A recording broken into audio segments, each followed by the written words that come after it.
वर्तमान में जो देश की नीति है, और मैं कहता हूँ जो बेरोजगारों की, जो हमारी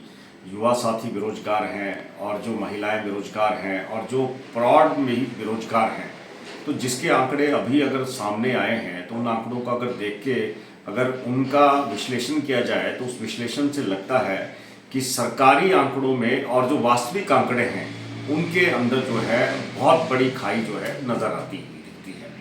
आज देश के अंदर 39.47 करोड़ जो लोग हैं जो असंगठित क्षेत्र से जुड़े हुए हैं और जो घर में बैठे हैं, पढ़े लिखे हैं, बीटेक हैं, एमबीए हैं और बहुत सी डिग्रियां, आईटीआई हैं, डिप्लोमा होल्डर हैं और उन्होंने ह्यूमैनिटीज़ में बहुत से कोर्सेज किए हैं। तो जो आंकड़े आए हैं बेरोजगारी के, मैं कहता हूँ ये बड़े चिंताजनक विषय है और केंद्र की सरकार 2014 के बाद से लेके आज तक ये आंकड़ों की खाई जो है वो हमेशा बढ़ती ही जा रही है। और मैं आपसे ये भी कहना चाहता हूँ कि इन आंकड़ों का विश्लेषण अगर करें, जो सरकार की नीतियां बेरोजगारी की परिभाषा कहती हैं और जो वास्तविक बेरोजगारी इस देश के अंदर पनप रही है उसकी तरफ किसी का ध्यान नहीं है। ना बेरोजगारी की तरफ ध्यान है, ना महंगाई की तरफ ध्यान है। मैं आपको ये बताना चाहता हूं कि जिस तरह से जो हमारे जो वास्तविक मुद्दे हैं वो हटते जा रहे हैं, वो गौण होते जा रहे हैं, लेकिन जो अलग से मुद्दे हैं जिनका कोई इस देश के अंदर उनकी आर्थिक नीतियों से और उनका बेरोजगारी से, महंगाई से जिनका कोई लेना देना नहीं है,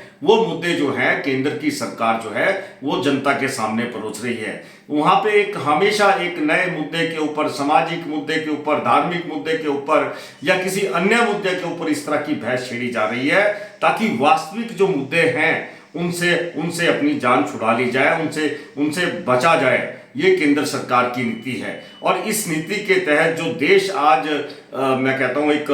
पीछे की तरफ जो धकेला जा रहा है, उसका जो आने वाले समय है, आने वाली जो पीढ़ियां हैं, उसके ऊपर उनका क्या उसका अर्थ रहेगा, क्या उसका मतलब रहेगा, कितना असर उसका पड़ेगा। तो मैं आपको बताना चाहता हूं कि ये जो चीजें चल रही हैं देश के अंदर, मैं इस देश के बौद्धिक वर्ग से, इस देश के युवाओं से, इस देश के बेरोजगारों के, महिला मातृशक्ति से भी अनुरोध करूंगा कि इन आंकड़ों के ऊपर गौर करिए। जो चिंतन मंथन करने की आवश्यकता है वो बेरोजगारी, अगर हम विकासशील देश से अपने विकासात्मक या डेवलप्ड कंट्री की तरफ जाना चाहते हैं तो उन मुद्दों की तरफ जाने की आवश्यकता है। महंगाई क्यों बढ़ रही है, हमारा पर कैपिटा इनकम कितना है, हमारी जनसंख्या वृद्धि कितनी है, और जो और मुद्दे जो चल रहे हैं उन मुद्दों की तरफ ध्यान आकर्षित ना करें। उन मुद्दों के ऊपर बहस करने का कोई औचित्य नहीं है। जब तक आपका देश जो है गरीबी से, बेरोजगारी से नहीं लड़ सकता, तब तक आपका देश कभी भी